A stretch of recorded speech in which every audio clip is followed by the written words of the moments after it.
이스라엘의 역사는 굉장히 좀 복잡한 역사를 가지고 있습니다. 그 출발의 역사를 볼 때에 처음부터 온전함을 이루지 못합니다. 종들로부터 시작을 하게 되는 거죠. 애굽에서 430년의 종살이, 그러면서 민족을 형성했던 기적적 역사. 이스라엘의 역사는 기적의 역사와 함께 복잡다단한 역사, 이스라엘은 하나님께서 세우신 역사와 함께 하나님을 배반하는 역사가 늘 공존합니다. 우리는 이러한 역사를 통해서 우리의 모습들과 우리의 삶들, 우리의 신앙들이 어떻게 되는가를 잘 조명하셔야 합니다. 그들이 430년의 종살이를 통해서 출애굽을 할 때에는 어떤 그들의 행위와 그들의 잘난 것과 그들의 어떤 능력으로 그들은 출애굽을 한 것이 아니었습니다.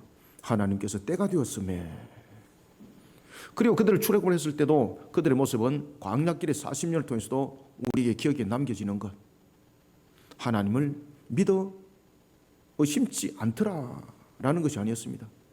하나님의 말씀을 판단하더라. 그러면서 불순종의 역사를 그들은 40년이라는 광야 속에서 일어나게 됩니다. 그런 속에 그들은 또한 가나안 땅을 약 한 340년 동안 그들이 살아가면서도 온전하지 못하죠. 늘 반복적으로 일어나는 것, 불신앙의 연속들, 그리고 또한 우상 숭배자들에 의해서 짓밟힘을 당하게 되고, 그런 속에 회개와 또한 하나님의 은혜, 그런 것들이 반복되는 340년의 역사. 그러면서 또 왕국이 만들어졌습니다. 하나님께서 세우신 그 왕국의 초대 왕이 사울이 되게 되고, 그리고 하나님께서 그에게 기운을 부어서 왕으로 세웁니다. 그러나 오래가지 못합니다. 사울에 이어서 다윗이 왕으로 세워지고, 그리고 그의 아들 솔로몬이 세워집니다. 솔로몬은 그의 어머니가 바세바였습니다. 왕의 자격으로 말한다면 솔로몬은 왕으로서 세움을 받을 자격 아무것도 없습니다. 아들의 순서도 맞지 않습니다. 그런가 하면 어머니에 대한 내용은 더더욱 그러합니다.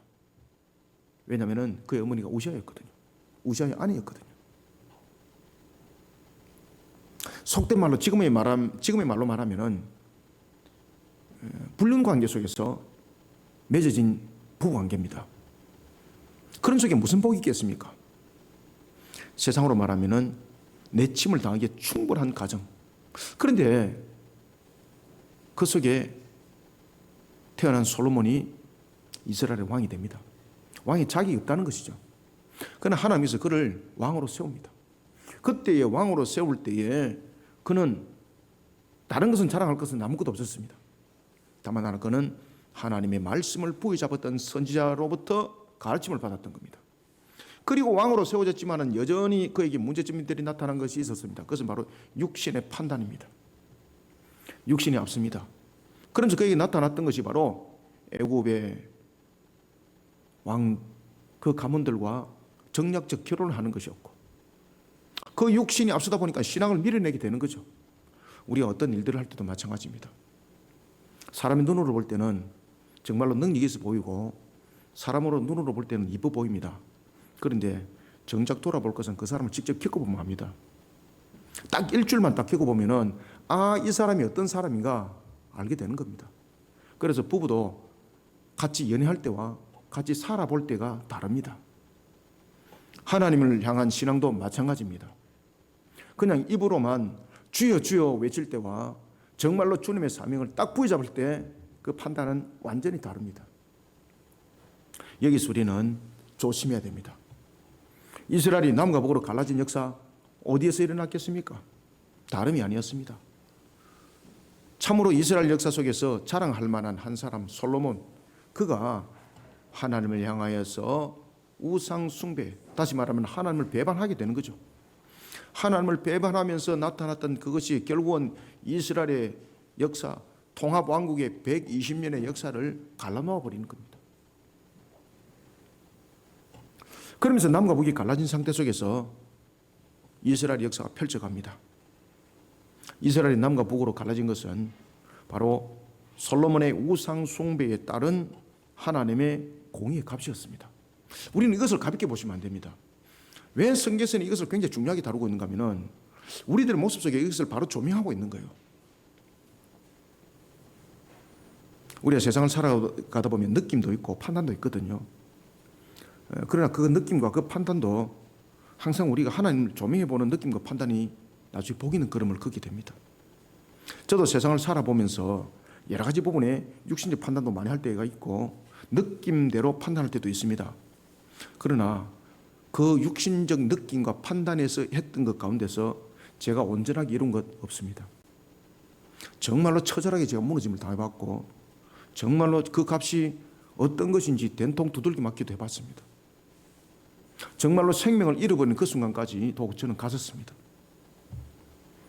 그래서 우리가 세상을 바라볼 때도 마찬가지고 우리가 살아갈 때도 마찬가지고 신앙을 할 때도 마찬가지고 항상 하나님의 관점 속에서 우리 모습들을 비춰보고 되물어보는 것은 매우 중요하다는 것을 제가 무너지는 삶을 통해서 처절하게 겪었던 것입니다.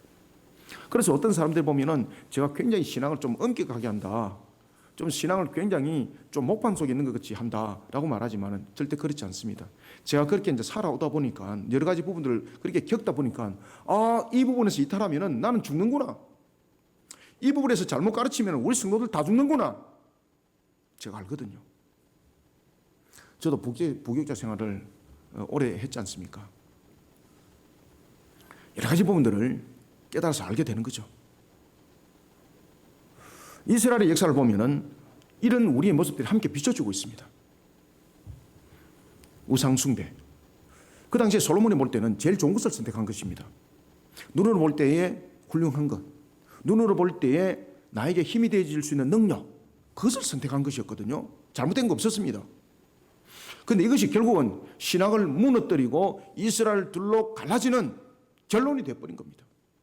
나라가 멸망하는 그 결론이 되어버린 겁니다. 참 무서운 것이죠.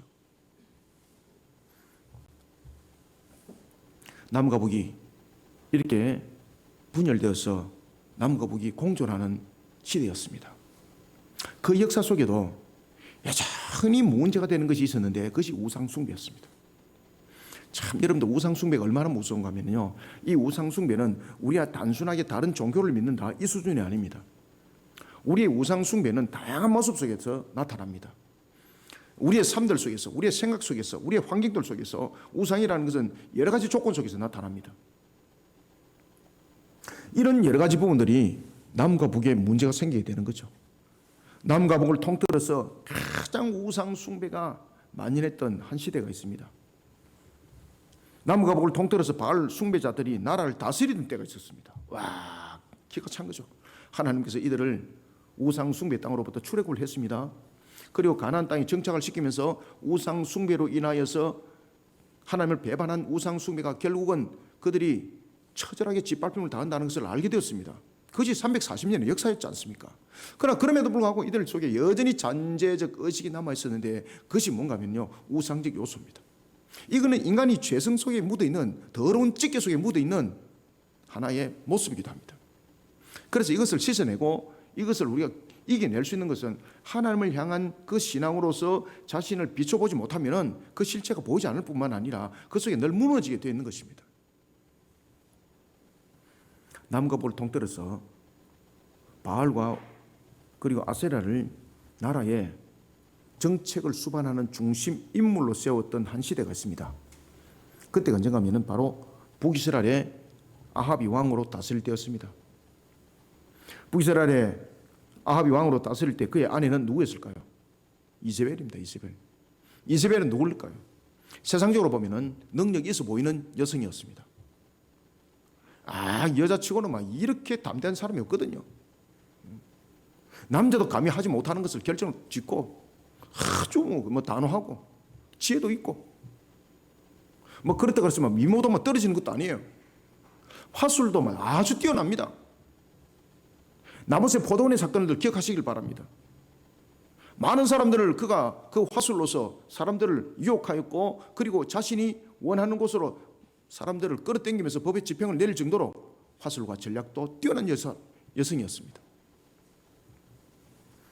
바로 이 이세벨은 열왕기상 16장 31절에 하면은 시돈의 왕 엣바알의 딸이었습니다. 이 엣바알이 무슨 뜻인가 하면은 바알과 함께하는 자라는 뜻이에요. 그러면 엣바알이라는 이 사람은 누군가? 그 나라의 소왕국의 왕이었습니다. 그러나 단순한 왕이 아니고 그 소왕국의 우상 숭배 제사장이었어요. 그 딸이었습니다. 그 딸이었는데 이름은 이세벨인데, 이 이세벨의 역할은 바로 무엇인가 하면 바알의 우상을 전하는 선자의 역할을 했던 겁니다. 그것이 자신의 특명인 줄 알고 그렇게 살아갔던 여인. 이야, 정말로 마귀가 덮어도 그냥 뒤집어 써도 그냥 온통 그냥 마귀를 뒤집어 쓴 그런 여인이었습니다. 이런 여인이 화술도 뛰어나죠. 미모도 떨어지지 않죠. 지혜도 있죠. 그 치마폭에 아합이 폭 당겨버리는 겁니다. 그러니까 이 여인이 주장하는 것에 아합은 따라갈 수밖에 없는 거예요. 그렇게 해서 이스라엘에 세워진 내각이, 북이스라엘에 세워진 내각이 중심의 인물들이 바로 바알의 선자였고 아세라 선자들이었습니다. 엘리야가 갈멜산에서 이들과 영적 대결을 벌일 때에 갈멜산에 모였던 자들 기억나십니까? 바알 선자 450명, 아세라 선자 400명이었습니다. 이들은 무엇인가 하면 그냥 단순한 선자들이 아닙니다. 이들은 북이스라엘의 정치를 형성하는 내각들이었고, 정치, 경제, 종교, 군사적 부분에서 이들은 칼을 진 자들이었습니다. 그런 자들이 갈멜산에서 전투를 벌린 겁니다. 하늘을 향한 신앙은 단 한 명, 엘리야였습니다. 그들의 대상은 400명과 450명. 그 삶은 이길 수 없는 삶입니다. 그런데 하나님의 역사가 일어나죠. 그 한 명입니다. 우리는 하나님을 향한 신앙으로 자신을 세우는 것이 아주 중요합니다. 많은 무리가 중요한 것이 아닙니다. 많은 사람들이 이런 생각도 하고 저런 생각도 할 수가 있습니다. 그러나 중요한 것은 하나님을 향한 신앙의 그 표대와 그 방향이 반드시 세워진 자, 하나님이 서십니다. 오늘 그 인물이 등장합니다. 그는 바로 우상 숭배가 만연했던 북이스라엘의 엘리야를 뒤이어서 쓰임받는 엘리사입니다. 그런데 오늘 본문에 보면은 특히 이스라엘 역사에 완전히 시대를 변화시켜버리고 하나의 획기적인 분수령적인 역할을 하는 데 있어서 엘리야도 아니고, 이미 엘리야는 죽은 때였고 엘리사도 아니고, 그렇다고 해서 타고난 자도 아니었습니다. 오늘 본문에 보면은 이스라엘의 완전히 전환 시점의 역사를 전하는 한 인물이 등장하는데 그는 이름도 없습니다. 그런데 그가, 이름도 없는 그가 어떤 일을, 어떤 순간을 맞이하는가 잘 주목하시길 바랍니다. 우리는 세상을 살아가다 보면은 유명해지기를 원하고 잘된 것만은 우리가 기도하잖아요. 하나님, 우리 자식이 이번에 진급이 좀 잘 돼가지고 그 직장에서 최고로 높은 자리에 오르게 해주옵소서. 뭐 시험만 치게 되면 또 사람들이 얼마나 기도 많이 합니까, 그죠? 하나님, 공부도 안 하면서 하나님, 우리 아이가 이번에 서울대학교 꼭 합격되게 해주십시오. 공부도 안 하면서. 그 전부 다 우상숭배입니다. 우상숭배입니다. 우리가 하나님 앞에 정확하게 기도하시려면요, 이 아이가 땀 흘린 부분에 대해서 정직하게 달려온 만큼 하나님의 이름을 더 높일 수 있는 그런 역할들을 할 수 있도록 도와주십시오. 하나님을 더욱더 알아가는 자리에 우리 아이를 세워주옵소서. 이렇게 기도하셔야 됩니다. 우리 사역도 마찬가지입니다. 우리 사역도 보시면은 한 번도 준비 안 되어 있는데 준비도 안 하고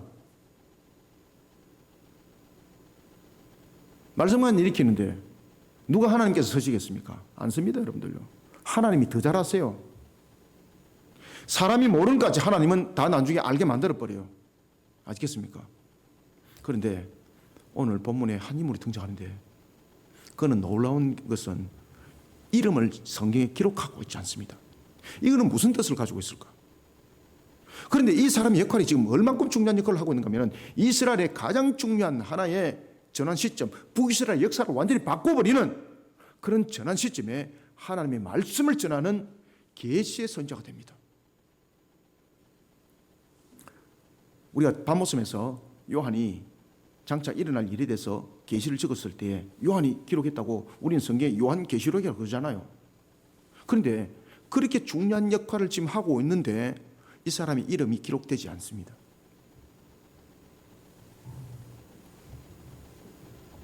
우상숭배가 만연한 북이스라엘. 아합은 열왕기상 16장 이하에 보면은 16장 32절 이하에 보면은 나라를, 그것도 북이스라엘 수도에 사마리아에 그 수도 중심에 바알 신전을 세울 정도로, 그리고 바알과 아세라의 선지자들이 나라를 다스릴 정도로 나라를 그렇게 만들어버린 세상에 여호와 하나님에 대해서 이야기를 한다든지 여호와 하나님을 정하는 자들은 살아남을 수 없는 그 시대에 지금 여호와께서 당신에게 이와 같이 말씀하셨습니다 라고 말할 수 있는 용기를 가진 자 누가 있겠습니까? 아무도 없는 거예요. 목숨이 한 10대 개 됩니까? 목숨이 한 10대 개 되면은 뭐 이거 한번 하다가 죽고 뭐 다음날 또 살아나면 되니까 됩니다만은 우리는 목숨이 10대 개 있는 것 아닙니다. 목숨 딱 하나입니다. 죽으면 끝입니다. 그런데 이 한 생도입니다. 아시겠습니까? 생도는 가르침을 받는 중에 있는 자입니다. 이 생도가 선지자의 역할을 하는 겁니다. 그때 그의 자세를 잘 보시기 바랍니다. 어떠한지.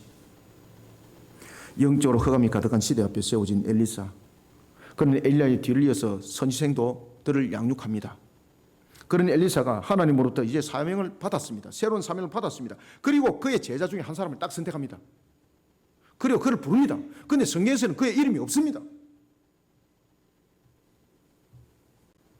그리고 사명이 무엇인가 하면 북이스라엘 왕이었던 아합의 집안을 향한 하나님의 심판을 전하는 것이었습니다. 중대한 사안입니다. 이게 살아남지 못합니다. 이거. 왜? 그렇게 전하는 것은 바로 반란의 세력이라고 여기기 때문에 살아남지 못하거든요. 아합은 죽었습니다. 아합은 죽었지만은 누가 지금 살아있습니까? 이세벨이 살아있습니다. 이세벨이 북이스라엘의 실질적 통치자입니다. 그런데 아합의 집을 향해서 심판을 말하고 이세벨에 대해서 심판을 말할 때 살아남을 수 있을까요? 못 살아남습니다. 이런 중대한 사안, 이 사명을 한 생도가 부름을 받아서 사명을 감당합니다. 성경은 그의 이름을 기록하지 않습니다. 사랑하는 성도 여러분, 우리는 오늘 이 본문이 전하고 있는 이름도 없고 빛도 없는 한 선지 생도를 목격하게 됩니다. 너무나도 중대한 일에 쓰임받는 생도에게는 자신의 이름을 남기는 것보다 더 중요한 가치관이 있었습니다. 그것은 바로 하나님의 뜻을 전하는 일에 충성된 자리에 자신이 세워지는 겁니다. 그리고 그 사명에 대해서는 성실하게 감당하는 겁니다. 대가도 없습니다. 이게. 한번 성경 한번 찾아보십시오. 대가 있는지. 아무 대가도 없습니다. 대가는 딱 하나가 이렇게 말을 합니다. 엘리사가 전하고 빨리 도망가라. 아무것도 없습니다. 아무것도 없습니다. 빨리 도망가라는 것은 무슨 뜻일까요? 너가 그거 전하다가 죽을 수 있단 말입니다. 그 정도로 무서운 시대, 무서운 나라입니다. 우리는 생도가 감당한 사역과 사명을 통해 이 시대 위에 정말로 우리가 나라를 한번 돌이켜 봅시다. 한 주간 동안 우리가 살아왔던 한 주간, 저는 한 40년을 살아온 것 같습니다. 참 힘들었습니다.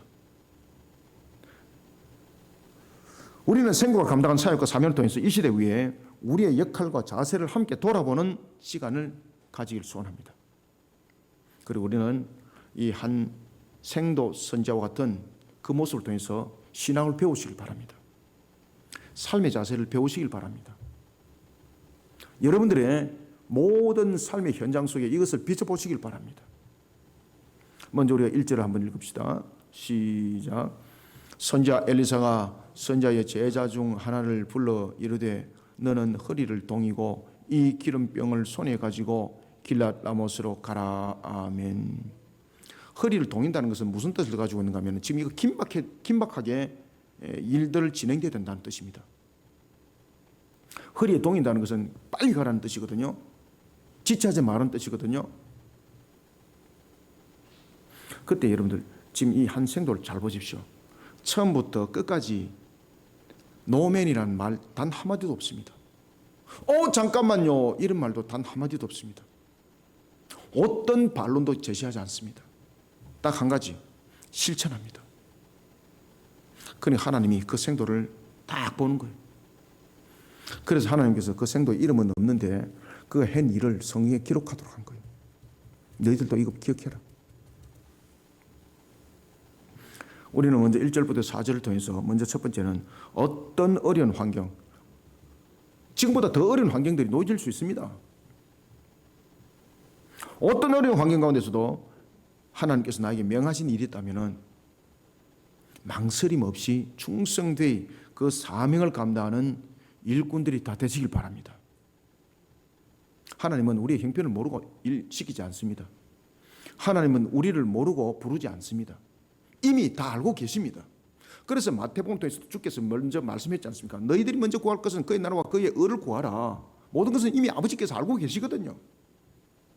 그 속에 답이 있는 겁니다.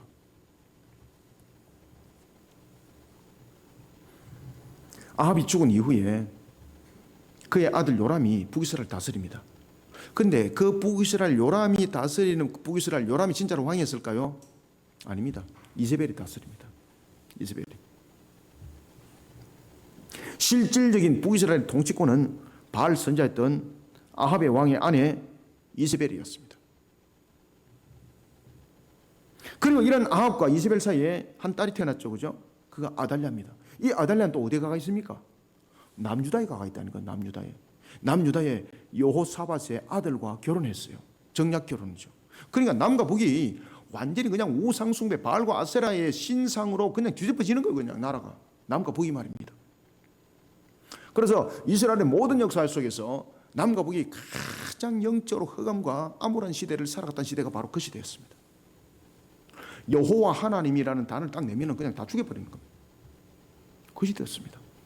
세상 전체 하나님이 세우신 나라인데 하나님의 이름을 금해하면 다 죽여버리는 시대입니다. 이해가 됩니까?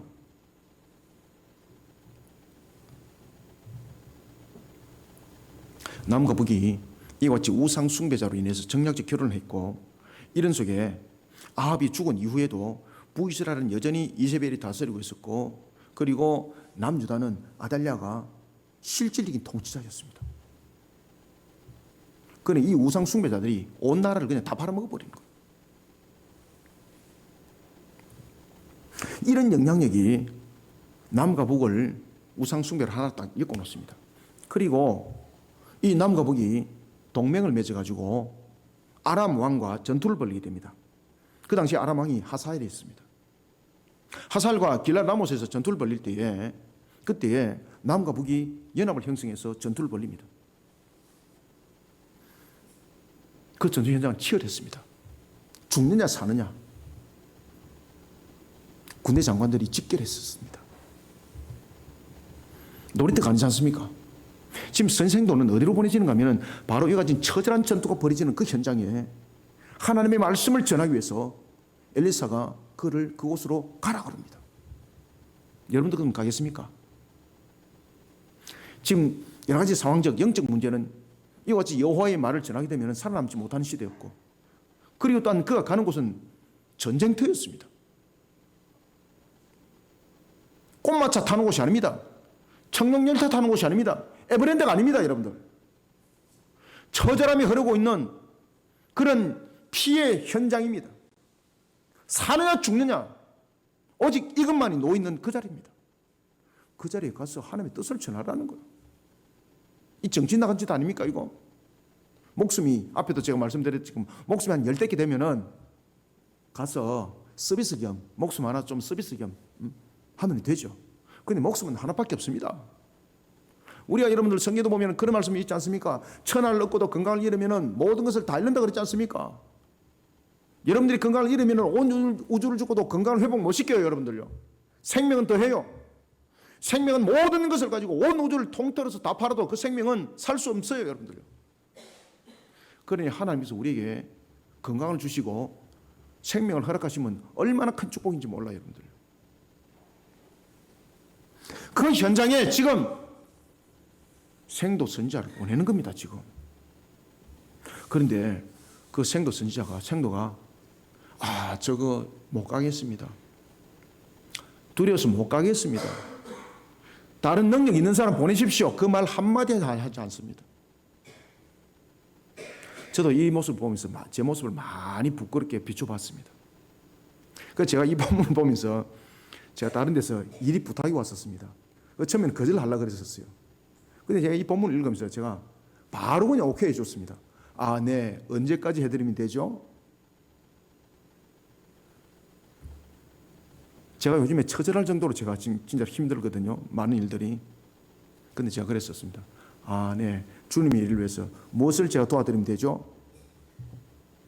그리고 어저께도 제가 이제 서울에서 내려와서 밤새도록 일을 했던 거죠, 제가.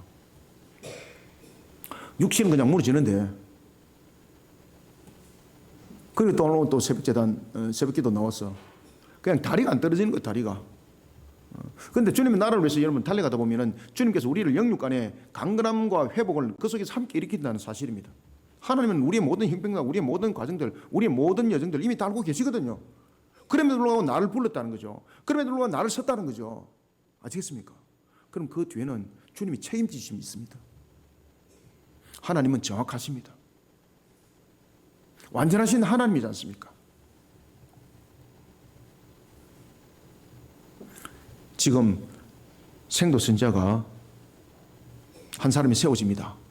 그리고 장차 북이스라엘에 일어날 아주 중대한 사건, 왕이 바뀌는 사건입니다, 지금. 근데 왕이 바뀌는 사건이 단순하게 바뀌는 것이 아니라 쿠데타를 일으켜서 지금 왕을 바꾸는 거예요, 지금.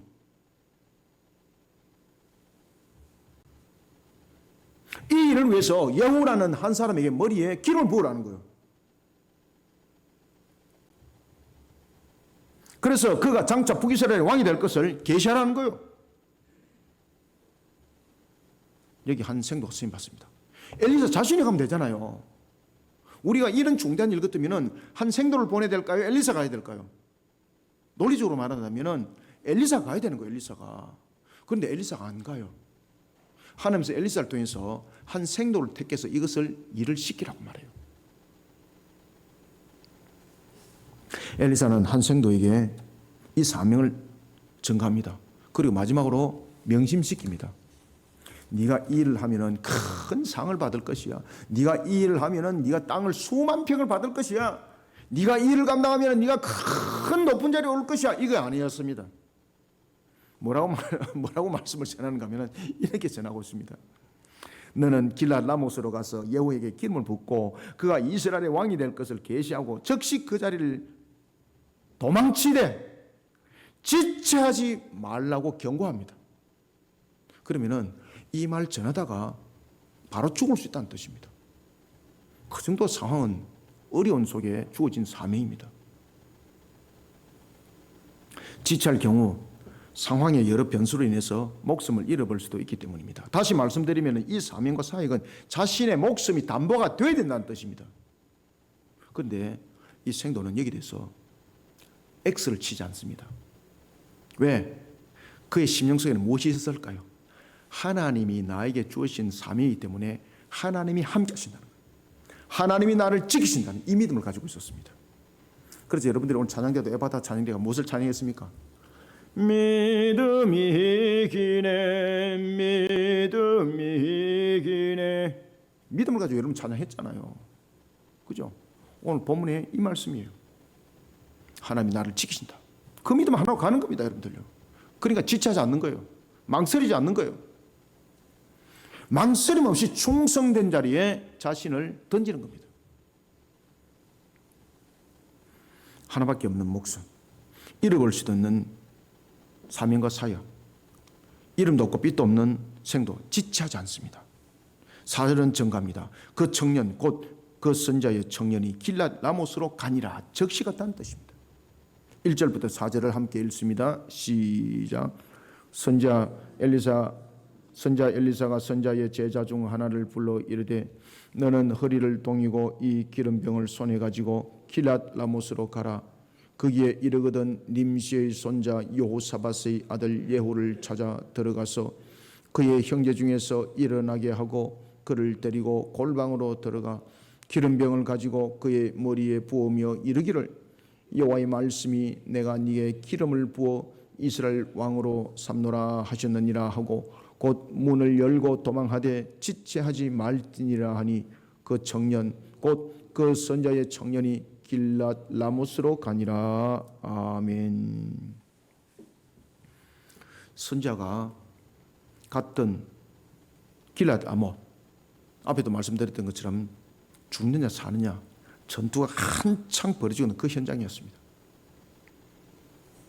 아람과 전투를 벌이고 있었던 그 현장이었습니다. 벚꽃놀이 간 장소가 아닙니다. 유채 보러 간 것은 아닙니다. 소풍한 건 아닙니다. 죽느냐 사느냐 그 자리에 간 겁니다, 지금. 그런데 오늘 본문에 보시면 그가 지체하지 않고 갔다는 거예요. 지체하지 않고. 그래서 이런 사소한 부분들을 여러분들이 잘 목격을 잘 하셔야 됩니다. 지체하지 않고 갔습니다. 그러면서 그가 만난 자가 누군가 하면 그곳에서 사람을 알고 한 것도 아닙니다. 지금 사람 이름은 딱 금명을 했습니다. 예후에게 기름을 부어라. 그럼 누가 예후인지 어떻게 알아요? 요즘 같으면 프린트 해가지고 사람 몽타주 사진이라도 주면서 이런 사람을 찾아서 해라. 이거 기억하고 못 가면 되는데 이름만 덜렁 주고 그곳에 가라 그러니 누가 예후인 줄 누가 아느냐 말입니다. 그래서 오늘 본문에 보면은 그 이야기를 딱 해요. 무슨 이야기를 하는가 하면은 그가 현장에 도착해서 뭐라고 말하는가 하면은 그의 형제 중 일어나라고 말합니다. 예후를 찾아라고 말합니다. 그럼 누군지 물어봤다는 거죠. 누가 예후인지. 그러면 사람들은 어떻게 생각하고 있을까요? 이 사람이 군대 장관을 찾는다. 심각한 문제잖아요. 그럼 이 간첩일 수도 있는 거지 않습니까? 그 사람들이 주목하게 되는 거죠. 그럼 너가 여기에 왜 왔느냐? 근데 누가 물을 때도 그에 대해서 답변하지 않습니다. 오직 예후만 찾습니다. 그때 오늘 본문에 보면 이렇게 말입니다. 그의 형제 중에라고 말합니다. 그러면은 예후는 그의 형제들과 함께 이 전투에 나왔는가? 이게 아닙니다. 그의 형제들 중에라는 것은 그와 같은 군대 장관들 중에, 많은 군대 장관들 중에 예후라는 한 사람이 있었습니다, 이 뜻입니다. 이게.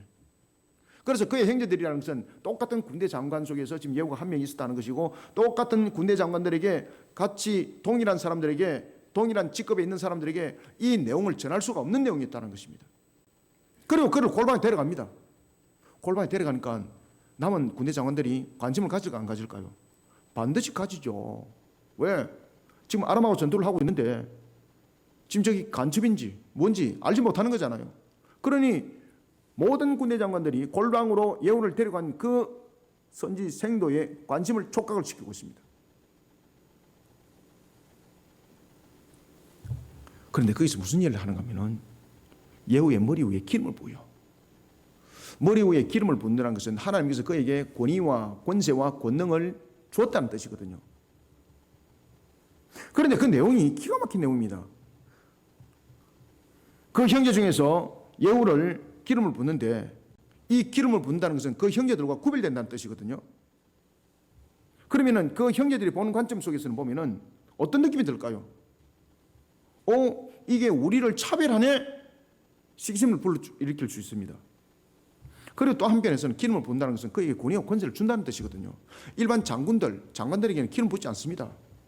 이 기름을 붓는 것은 오직 하나님의 세움을 받은 왕, 그리고 제사장들, 그들에게 기름을 붓습니다. 역사 속에서.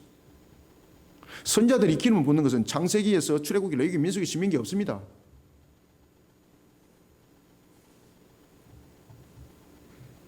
선자가 기름을 부은 것은 우리가 엘리사가 엘리야로부터 세움 받을 때 그때 기름을 붓죠. 그래서 이 군대 장관에게 기름을 붓는다는 것은 이 대단한 일입니다. 그들에게도 관심이 주목되는 겁니다. 왜? 그들이 볼 때는 기름 붓는다는 것은 어떤 의미를 가지고 있을까요? 이거는 그 권위와 권세가, 그리고 그 선자가 여호와 이름을 말하면서 그에게 기름 부었다는 것은 결국은 그가 왕으로 세워짐이라는 의미를 가지고 있거든요. 이런 속에 무엇이 조성되겠습니까? 기름 부었다는 것은 다시 말씀드리면 쿠데타를 조성하는 반란 세력을 만들어내는 하나의 조건을 제시를 하는 거예요. 그러면 남은 그 군대 장관들이 예후를 비롯한 이 기름을 부은 한 생도 선자를 살려두겠습니까? 당장 죽여버리는 겁니다. 그래서 엘리사가 기름을 붓고 네가 그 말씀을 전했다면은, 계시를 했다면은 즉시 도망가라는 것이었어요. 즉시 도망가라. 모든 조건들은 이 일을 감당하는 자가 살아날 수 없는 내용들이었습니다. 시기와 질투를 불러일으켰죠. 그러면은 반란을 일으키는 하나의 모태를 구성했죠. 살아남을 수 없습니다, 여러분들요. 한 사람이었던 선생도 이 사실을 알고 있었습니다. 그럼에도 불구하고 그는 그 자리를 회피하지 않습니다. 사랑하는 성도 여러분, 자신에게 주어진 사명과 사역, 자신에게 주어진 역할 계산하지 마시길 바랍니다. 하나님께서 그것을 만약에 명했다면 계산기하고 두드리지 마시기 바랍니다. 그러면 하나님은요, 하늘의 계산기하고 계산합니다. 그럼 여러분들 계정은 전부 다 마이너스예요. 내가 지금까지 주님의 나라를 위해서 이렇게 일했습니다, 저렇게 일했습니다. 전부 다 마이너스입니다, 여러분들. 우리가 어떤 일들을 할 때 오늘 이 본문의 생도의 모습을 잘 담아내시길 바랍니다. 그리하면 복이 있습니다. 하나님은 복의 근원이잖아요. 그죠? 우리 찬송가도 우리가 찬송가 28장, 제가 기억에 60년 동안 변하지 않는 장이 28장. 복의 근원 강림하사 찬송하게 하소서. 복의 근원. 그죠? 복의 근원이신 주님 안에 들어가면 문제는 해결되는 거예요, 여러분들요. 그래서 우리가 어떤 일들을 할 때에 항상 그럼에도 불구하고를 잘 생각하시길 바랍니다. 여러 가지 나의 환경들 형편으로 돌아보면은 할 수 없는 일들입니다. 그러나 그럼에도 불구하고 그 모든 일들에 하나님께서 명함이 있다면은 그 명함에 순종하시길 바랍니다. 하나님은 복의 근원이십니다. 만약에 여러분들이 거기에 대해서 계산을 한다면은 하나님은 정확하게 거기다 같이 함께 계산해 줍니다. 여러분들 하나님 앞에 마치 계산서를 내놓지 하면은 하나님도 여러분들 앞에 여러분들 앞에 계산서 내놓습니다. 그것은 우리의 신앙과 사역에 똑같이 그렇게 적용이 됩니다. 하나님으로부터 청구서 받지 마시길 바랍니다. 사역이 자신에게 손해가 될 것을 빤하게 알고 자신에게 돌아올 것, 어려움을 준다는 것 뻔히 알고 그리고 나에게 명했다. 망설여진다. 그렇게 망설여짐으로도 억지로 가서 그 일을 했다. 망설여지면서도 억지로 가서 그 일을 한 자가 복이 있습니다. 망설여져서 억지로 가서 그 일을 안 하고 포기해버렸다. 그러면 계산서 청구서 날라옵니다. 네가 나한테 빚진 거 다 갚아라. 하나님께서 청구서 보냅니다. 제일 빨리 보냅니다. 신속히 옵니다. 신속히. 내가 하나님의 일하심에 잣대로 재기 시작하면은 하나님은 더 정확한 잣대로 나의 모든 잣대를 적용시킵니다. 제가 이제 그리심교회를 개척할 때에 제가 몇 번 말씀드렸죠, 그죠? 그날에 수요일이었습니다. 수요일. 와, 이 계단을 지금 현재 이 건물 말고 이제 팔린 건물, 지하는 음란 노래방. 제가 이제 거기서 2년 반 동안 먹고 자고 했지 않습니까? 하나는 뭐 경찰차가 왱하고 오는데 뭐 이상한 소복 입은 여자가 교회로 막 들어오는 거예요. 그리고 자기 좀 숨겨달라 그러는 거예요. 그 이제 지하에서 이제 그 음란한 그 하다가 이제 그 아마 그 적발당한 것 같아요. 그 제가 막 시험에 되는 거 시험에. 그래서 지금 무슨 일을 하고 있습니까? 지금 어디서 오셨습니까? 그러니까 그 말 할 것은 없고 이러면서 제가 이제 수업을 쫙 시켰거든요. 그러니까 나중에 있다가 뭐 경찰들 오고 그러니까 막 계단을 또 내려가가지고 막 뭐 속옷을 입고 막 여자가 막 밤에 막 도망을 가더라고. 그래서 야, 이 도대체 어느 나라고 이 나라가. 그래서 제가 지하가 처음에는 뭔지 그냥 노래만 부르는 곳인 줄 알았어요, 처음에는. 근데 그곳에서 온갖 짓들을 다 하고 있었던 거예요, 그곳에서. 지하에서 왜 자꾸 속옷 입고 놉니까, 여러분들? 나 이해가 안 가요. 지금도 이해가 안 가요. 왜 노래방에서 여자가 속옷을 입고 나와요, 여러분들요? 한번 물어보겠습니다, 제가. 여러분들 답을 한번 줘보십시오. 세상이 여러분들 이렇습니다. 우리들에게 사명과 사역을 줄 때에 이런 험난한 세상, 이런 타락한 세상, 이런 음란한 세상을 위해서 우리 보고 사명을 감당하라고 합니다. 나에게 무슨 어떤 좋은 조건도 주지 않고 그냥 가서 사명을 감당하라 그럽니다. 그럼 뻔하잖아요. 나도 계산해 보잖아요. 그러면은 조건은 무엇입니까? 좋은 조건 속에서 하나님께서 그러면 이런 음란한 세상, 이런 정말로 여러 가지 말도 안 되는 세상, 이런 속에 네가 사명을 감당할 때 내가 너에게 돈 보따리 큰 거 하나 줄게, 금괴를 줄게, 높은 자리에 세워줄게. 이런 조건 속에서 네, 그러면 하죠. 이렇게 되는 거잖아요. 하나님은 그렇게 명하지 않습니다.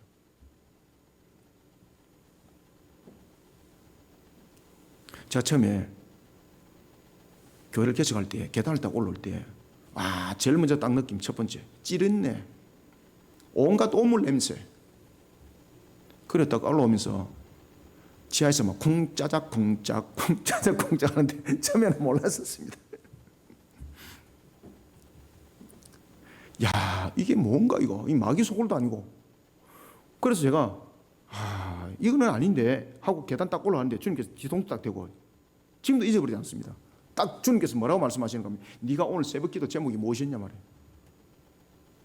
주께서 명한 곳은 어디든지 가겠다 해놔놓고 주님께서 명한 것은 어디든지 순종하겠다 해놔놓고 네가 지금 잣대를 대고 있느냐?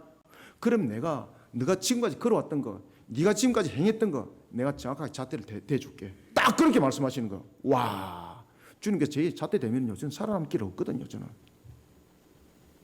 저는 여러분들처럼 그렇게 온순하게 자라나지 못했어요. 저는 여러분들처럼 정직하게 자라나지 못했어요. 저는 여러분들처럼 순하게 자라나지 못했어요. 저는요.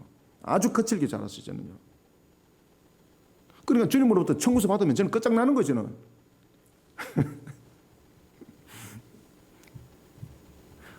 제가 청구서 받으면 아마 우리 권사님 놀랄 겁니다. 아마. 아이고 우리 목사님이 빚이 이렇게 많구나. 아시겠습니까? 갚을 길이 없네. 딱 그 음성이 들리는 거예요. 그래서 제가 그날 딱 앉아가지고 노회에서 오신 그 정경 노회장도 그렇고 저를 막 설득하더라고. 그래서 딱 그랬습니다. 목사님들 잠깐만요. 수업하십시오. 저는 성격이 좀 못돼가지고 사람들이 이렇게 해라 저렇게 해서 저는 절대 하는 사람이 아닙니다. 그런데 주께서 명하시면 저는 죽음도 저는 불사하고 저는 가는 사람입니다. 주님께서 죽으라 그러면 저는 죽으러 갑니다. 저는. 왜? 그렇게 해서 하나님께서 저를 살려놓은 것이기 때문에. 그래서 제가 그 목사님들 보고 그랬습니다. 목사님, 제가 그냥 여기에서 개척하겠습니다. 그래서 만들어진 것이, 그렇게 해서 세워진 것이, 그렇게 해서 십자가 세워진 것이 그리심 교회입니다. 그러니까 저는 그리심 교회를 떠날 수 없는 거예요. 저를 떠나면은, 제가 이 교회를 떠나면 주님께서 와서 또 잣대 딱 댑니다. 청구서. 적시 날로 옵니다, 여러분들. 제가 갚을 길이 없습니다, 여러분들. 갚을 길이 없습니다.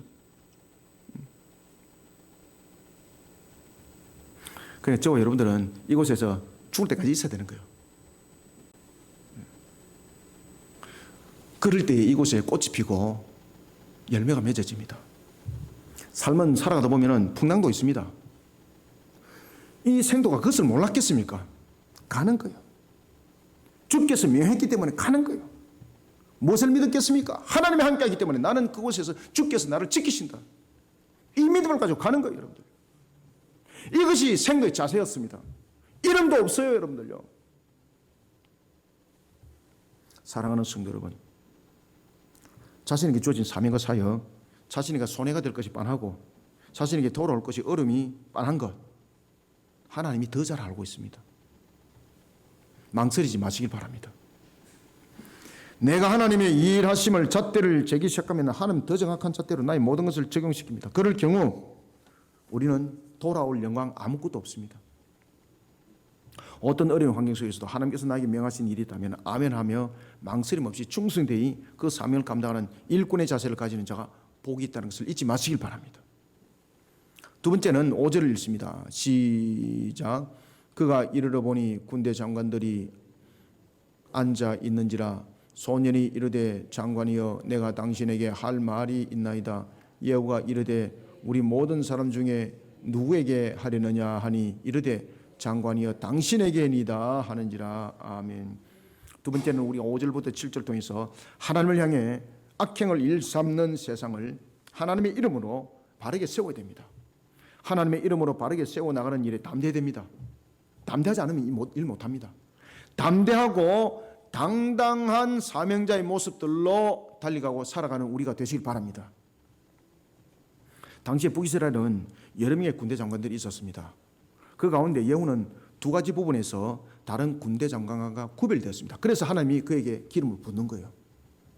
첫 번째는 신앙입니다. 제일 먼저 하나님은요, 모든 것을 선택할 때 제일 먼저 무엇을 항상 돌아보는 것 같습니까?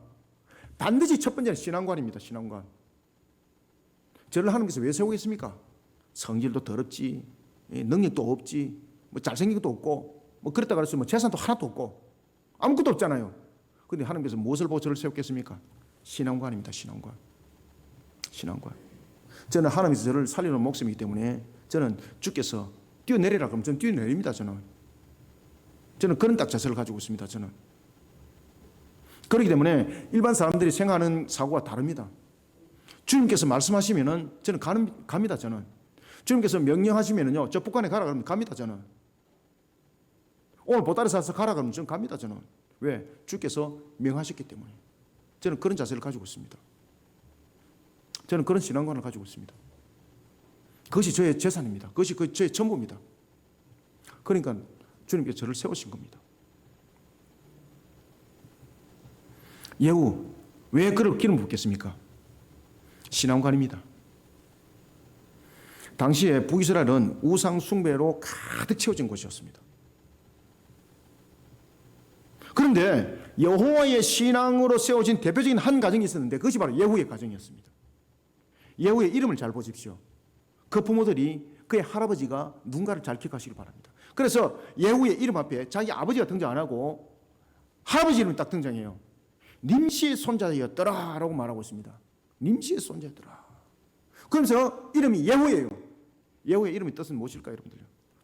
북이스라엘에서 이렇게 이름을 지었다는 것은 놀랄 일입니다. 예후라는 이름의 뜻은 뭔가 하면은 여호와는 한 분이시다 이 뜻이에요, 여러분들요. 아멘 아닙니까 이거?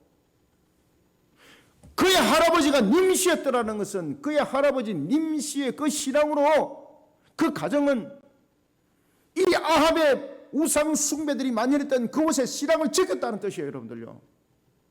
그러니까 하나님이 서시는 거예요. 그래서 성경에 님시의 손자 예후라 딱 그렇게 이야기하는 거예요. 하나님은 한 분이시다. 하나님은 한 분이시다. 그 다음에 두 번째는 왜 예후를 기름을 붓는가 하면은 군대 장관들 가운데서 여러 명의 군대 장관들 가운데서 예후가 가장 뛰어났던 선두에 세우신 자였습니다. 가장 영향력이 있던 지휘관이었습니다. 이런 군대 장관 예후에게 기름을 붓기 위해서 생도가 선지자의 역할을 감당한 겁니다. 현장에 도착했습니다. 정말 떨립니다. 두렵습니다. 위기의 순간도 맞이했습니다. 그러나 생도 선지자의 역할은 정말로 당당했습니다. 지금 보십시오. 예후를 찾잖아요. 누구냐 묻지 않았습니까? 정말로 당당합니다. 당당할 뿐만 아니라 담대합니다. 지금. 왜냐하면 그가 왜 당당하고 왜 담대했을까요? 하나님께서 명하신 사명과 사역에 하나님이 함께 하신다는 믿음이 있었기 때문입니다. 앞에도 말씀드렸던 것처럼. 예후를 골방으로 데려갑니다. 골방으로 데려간 선지자의 입이 열립니다. 그리고 기름을 붓습니다. 두 가지를 전합니다. 살아남지 못할 두 가지를 전합니다. 첫 번째, 너는 아합의 집을 쳐라. 지금 예후가 어디 군대 장관입니까? 아합의 집안의 군대 장관입니다. 아합 왕조 집안에 뿌리를 뽑아라는 거예요. 그럼 이건 반란을 일으키는 뜻이거든요. 왜 하나님께서 이렇게 명했을까요? 그것은 바로 우상 숭배에 따른 하나님의 공의 심판이라는 겁니다. 두 번째는 선지자의 피와 여호와의 종들의 피를 이세벨에게 갚으라 라는 것입니다. 이세벨이 누구였습니까? 아합이 죽고 난 뒤도 여전히 북이스라엘을 실질적으로 다스렸던 여인이었습니다. 철의 여인이에요. 철의 여인. 이길 수 없어요, 여러분들요. 그런데 이런 이세벨을 철하는 겁니다. 피를 갚아라는 것입니다. 여호와의 선자들의 피를 갚아라는 것이었습니다. 열왕기상 18장 4절 이하에 따르면 아합과 그의 아내 이세벨은 여호와의 선자들을 멸하는 정책을 북이스라엘 가운데 펼쳤던 자들입니다. 여호와라는 이름만 놓으면 다 죽여버렸습니다. 살려주려 안 했습니다. 하나님께서는 그 원수를 이세벨의 피를 통해서 갚는 겁니다. 내가 갚아주리라. 그런데 우리가 로마서 12장 19절에 보면은 하나님께서는 그 원수를 친히 갚아주신다 그랬잖아요. 그런데 여기서 우리가 분명하게 기억해야 될 것은 있습니다. 바로 뭔가 하면은 원수를 갚되 그것을 복수의 원수인가, 복수를 하기 위한 원수의 갚음인가 라고 말한다면은 그것은 공의롭지 못해요. 내가 갚아주리라. 이 말씀을 전하는 생도, 사명을 감당하는 생도 얼마나 떨리겠습니까? 하나님을 향해 악을 일삼고 있던 세상, 지금 하나님의 공의로 심판하겠다는 것입니다. 이 사명을 알았기 때문에 그가 담대하고 당당했습니다. 하나님의 공의를 일으키는 그 자리에 자신을 세워나가는 겁니다. 그 사명을 이 생도는 지금 감당하는 겁니다. 5절부터 7절을 한번 읽읍시다. 시작. 그가 이르러 보니 군대 장관들이 앉아 있는지라. 소년이 이르되 장관이여 내가 당신에게 할 말이 있나이다.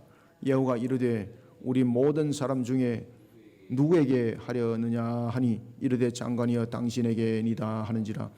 여호와가 일어나 집으로 들어가니 청년이 그의 머리에 기름을 부으며 그에게 이르되 이스라엘 하나님 여호와의 말씀이 내가 네게 기름을 부어 여호와의 백성 곧 이스라엘의 왕으로 삼노니.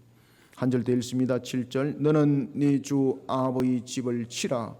내가 나의 종 곧 선자들의 피와 여호와의 종들의 피를 이세벨에게 갚아주리라. 아멘. 비록 예후를 통해 아합의 집안과 이세벨을 정리하도록 명합니다.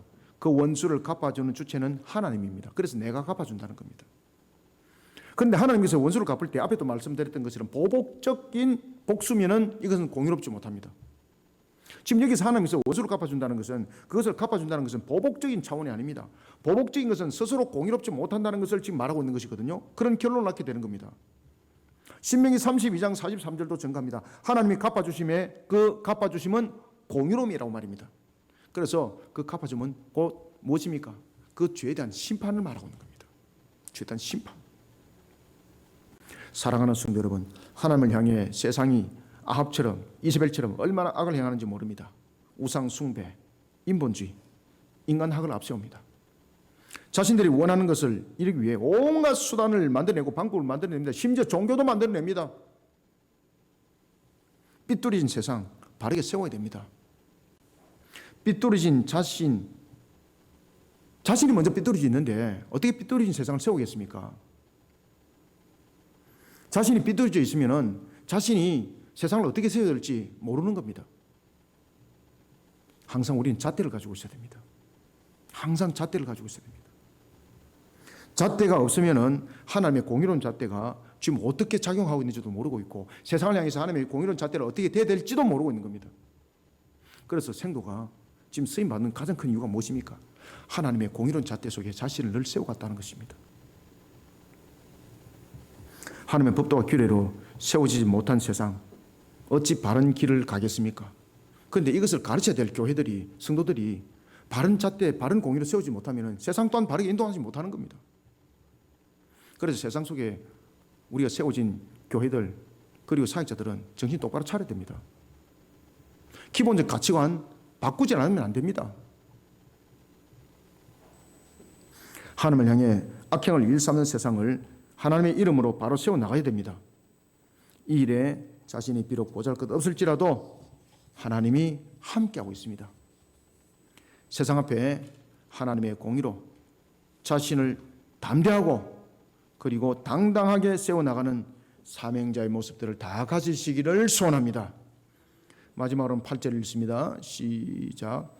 아합의 온 집이 멸망하리니 이스라엘 중에 매인자나 노인자나 아합에게 속한 남자는 내가 다 멸절하되. 아멘. 우리는 마지막으로 8절부터 10절을 통해서 하나님의 나라의 영광을 위해 달려가는 걸음에 대해서 어떤 개인적인 욕심을 낸다든지 어떤 개인적인 영광을 바라보면서 그 일들을 하지 마시기 바랍니다. 그러면 사명이 아닙니다. 항상 하나님께 주신 사명에만 충실하고 충실한 걸음을 걸어가는 일꾼들이 다 되시길 바랍니다. 요구사항 제시하지 마시길 바랍니다. 엘리사로부터 보냄을 받은 생도 선지자, 여호와 하나님을 배신한 아합, 그리고 이스라엘을 온통 바알의 소굴로 만들어버린 이세벨에 대해 어떻게 심판할 것인지 예후에게 기름을 부으면서 선포합니다. 아합의 온 집안은 여로보암 집과 같게 하고 라는 것은 진멸해버린다는 것입니다. 왜? 여로보암 집들이 그렇게 총정리됐거든요. 그러면 두 번째는 바하사 집과 같게 하고 하는 것은 바하사도 그렇게 구테타를 일으켜서 왕이 됐습니다. 그렇지만은 여전히 우상 숭배 속에 만연했던 그 온 집안을 하나님께서 정리해버렸다는 거예요. 살아남은 건 아무것도 없습니다. 세상적인 영광 아무것도 없었습니다. 그래서 오늘 본문에 보면 여로보암 집과 같게 하고 바아스 집과 같게 하고 한다는 것은 완전히 진멸해 버린다는 것입니다. 심지어 이세벨은 어떻게 할 것인가? 이세벨은 오늘 본문에도 여러분들 등장하고 있습니다만 이세벨은 개들에게 먹힘을 당할 것이고 그런 처참한 마지막 순간 시체까지도 거두지 못하게 될 것이라고 수치 가운데 저주 가운데 놓일 것을 말하고 있습니다. 심지어 그를 장사 지낼 사람도 없을 것이다. 비참한 거죠 이거. 정말로 충격적인 내용입니다. 그러나 그 당시는 누가 실권을 쥐고 있었습니까? 이세벨이 실권을 쥐고 있었거든요. 그런데 이런 말을 하고 살아남을 수 있는 확률은 몇 프로가 됐을까요? 0%입니다. 이 말을 하고도 살아남을 수 있는 확률은 없습니다. 그런데 생도선자는 이 사명을 끝까지 감당합니다. 오직 하나님께 주신 사명만 주목합니다. 그것만 생각합니다. 그리고 사명을 감당한 생도선자는 엘리사가 말한 대로 또 지킵니다. 지체하지 않고 그 자리를 떠나서 도망쳐 나오라. 자, 대체로 세상 사람들은 자기가 이렇게 선포했잖아요. 그럼 또 어떤 이야기를 할 수가 있겠습니까? 또 빅딜이 또 이루어질 수 있겠죠. 내가 당신에게 이렇게 축복했으니 당신은 나에 대해서 무엇을 줄 수 있습니까? 뭐 이런 것들. 또 뭐 여러 가지 부분도 할 수 있을 거잖아요. 잔소리도 할 수 있고. 그런데 생도선자는 엘리사가 말한 대로 그대로 지킵니다. 하나도 가감하지 않습니다.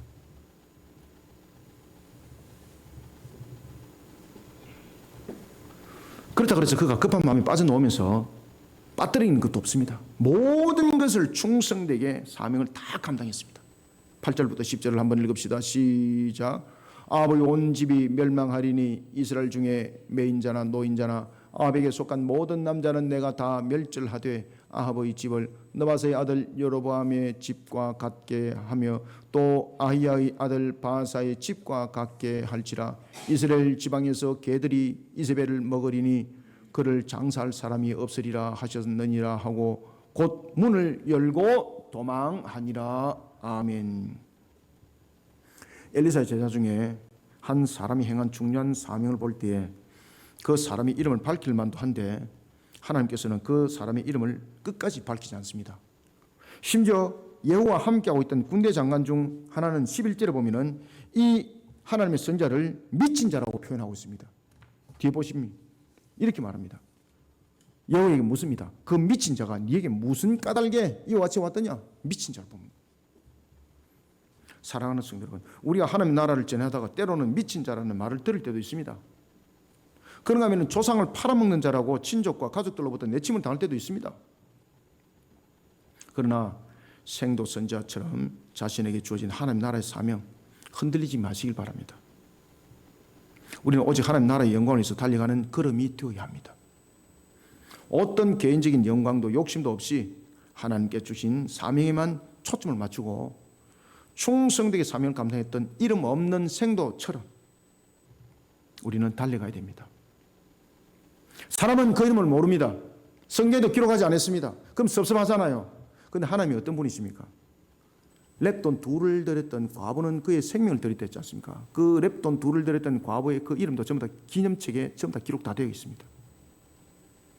하나님께서 그렇게 강조한 것은 뭔가 하면 그들은 오직 주를 향한 그 신앙 속에 세우신다라는 것을 강조하기 위해서 이름을 기록하지 않았을 뿐이에요. 하나님은 그 이름을 전부 다 기억해요. 여러분들 지금 여기 앉아 있습니다. 우리들에게 통성명을 안 합니다. 누가 누군지를 모릅니다. 그런데 하나님은 딱 문을 딱 열고 들어오는 순간 아, 김모모가 들어왔네. 딱 하나님 기름책에 전부 다 기록 다 하는 겁니다. 아, 누가 신앙 가운데 나의 모습 속에 온전히 젖어들었네. 다 기록 다 하는 겁니다. 여러분들요. 어떤 개인적인 영광과 욕심도 없이 하나님께 주신 사명에만 초점을 맞추고 충성된 사명을 감당했던 이름 없는 생도, 우리는 그 생도처럼 달려가야 됩니다. 세상 사람들은 인정해 주지 않습니다. 심지어 이름조차도 알려지지 않습니다. 그런데 하나님은 그 이름을 이미 알고 계십니다. 하나님은 이미 그 수고를 알고 계십니다.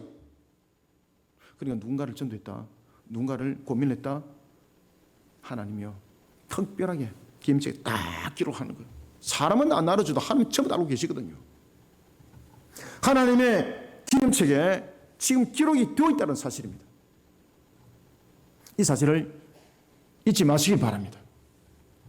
말씀을 맺겠습니다. 하나님께서 주시는 상에는 여러 가지가 있습니다. 세상에서 주는 상과는 다른 성질의 상들이 많습니다. 잠언 11장 18절에 하면 의로운 자의 상이 있습니다. 그런가 하면 마태복음 5장 12절에 보면 주로 인하여서 핍박당한 자에게 주는 상이 있습니다. 세상에는 이런 상 없거든요. 그리고 또한 히브리서 10장 35절에 보면 담대한 자에게 주는 상이 있습니다. 주님의 일을 위해서 담대하게 세워진 자에게 상이 있습니다. 그런가 하면 또한 잠언 13장 13절의 말씀처럼 계명을 두려워하는 자에게 주는 상이 있습니다. 그 외에 신앙과 관련된 여러 상들이 많습니다. 신앙으로 반응하시길 바랍니다. 그러면 모든 상들은 거기 다 있습니다. 예우를 쓰임 받을 때도 제일 먼저 첫 번째 조건은 신앙을 받습니다. 처음에는 예후가 이런 하나님의 신앙 속에 담겨져 있어서 북이스라엘을 바알과 아세라 우상 숭배자를 전부 다 한 곳에 몰아가지고 전부 다 그들을 다 몰아내버리는 그런 종교개혁을 일으키는데, 그 또한 우상 숭배가 남아있었던 것이었는데 그것은 바로 여로보암의 길을 걸어갔더라. 그러면서 그도 나중에 끝에는 그 여로보암의 우상의 숭배, 남은 그 우상의 가지 속에 자신이 무너져 버리는 겁니다. 자신이 집안이 무너져 버리는 겁니다. 사랑하는 성도 여러분, 세상은 어떤 일을 할 때면 그 사람의 이름이 먼저 부각됩니다. 그러나 하나님께서는 그 이름을 부각시킬 때도 있고 그렇지 않을 때도 있습니다. 그 이유는 그 사람의 이름이 중요한 것이 아니라 하나님을 향한 신앙으로 반응했는가, 이것이 더 중요하기 때문에 이름 기록하지 않습니다. 어떤 어려운 환경 속에서도 하나님께서 명하신 사명과 역할에 대해 충성되고 담대하고 당당한 십자가 지기의 모습들이 되시길 바랍니다. 오직 하나님께 주신 사명에 충성된 자로 하나님께 기억이 남겨지는 자가 복이 있습니다. 이런 자리에 우리 모두를 세워나가기를 주님의 이름으로 축원합니다. 하나님 감사합니다. 주께서 오늘도 우리에게 펼쳐주시고 열어주시는 생명의 꼴의 말씀, 특히 11개의 말씀을 통해서 주신 한 이름이 없는 생도, 그에게는 빛도 없었습니다. 어떤 생도라고 말했습니다. 한 생도였습니다. 유명한 자인지 무명한 자인조차도 말하지 않았습니다. 그저 한 생도라고만 했습니다. 그러나 이러한 생도를 통해서 명한 바, 그는 자신의 목숨이 오갈 수도 있는 그 중요한 사명 사역 속에 그는 아멘으로 화답하였고 순종한 속에 오직 충성되이 모든 것을 지켜 준행함이었습니다. 하나님께서는 이러한 생도의 선지자의 그 사역 위에 이미 모든 것을 보시고 하나님의 기념책에 모든 행위를 기록한 줄 믿습니다. 그에게 하늘의 상급이 큰 줄 압니다. 오늘도 우리에게 주신 이 말씀을 상과 마음 반석에 잘 각인하고 새겨서 주의 뜻을 힘있게 펼쳐나갈 수 있는 우리의 모습들이 되길 소망합니다.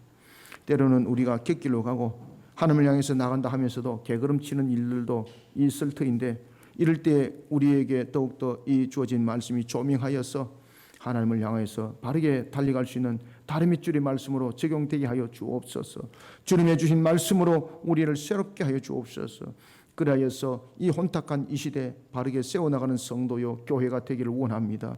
주님의 주신 본인의 가치를 바라는 빛이 되고 소금이 되기를 소원하오니 주 성령님, 우리를 이와 같이 만들어 한 생도처럼 사용하여 주옵소서. 예수님의 이름으로 기도드립나이다. 아멘.